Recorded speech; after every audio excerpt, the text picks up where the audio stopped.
Hi, my name's Heather Perman and I work for Scottish Government. My role there is Peatland Restoration Delivery Programme Manager.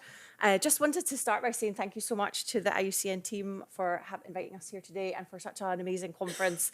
I certainly find these incredibly motivating, and it's amazing to be around so many people that love peat and get a lot from that. And today I was on a wonderful creative writing course. I can see my colleagues here with it talked us through that.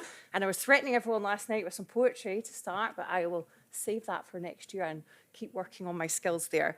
But it's amazing to do something different like that, and that's just so wonderful. I wanted to talk to you a little bit about what we're doing in Scotland, and we've got some stats here on the slide if you can see.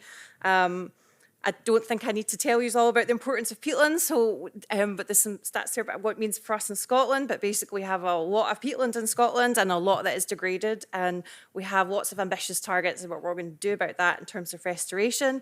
I feel very privileged to work with our Peatland Action Partnership. We've been talking a lot about collaboration, and really that is so strong in Scotland.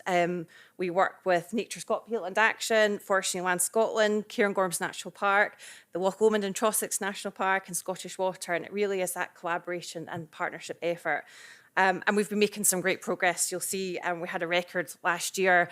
It was absolutely brilliant when those figures came in. And the commitment continues this year. This financial year, the Scottish Government has committed £35.5 million to the restoration of 12,000 hectares of degraded peatland in Scotland. And part of that commitment is a commitment to build the pipeline for the future. So we're looking ahead, we're keeping this going. Next slide. There. So I wanted to mention a little bit about our policy outcomes for peatlands in Scotland. You'll recognise the pillars here about protect, manage, restore, and research and evidence. One thing I wanted to mention to you all was that Scotland is working on our next updated climate change plan, which is the draft will be published later this year. And as part of that, these pillars will be represented in there.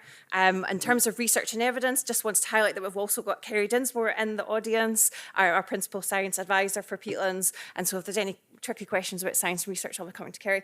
To mention that we've got a consultation running this year about our strategic research programme and looking ahead and answering those questions. So that's an opportunity to feed into that.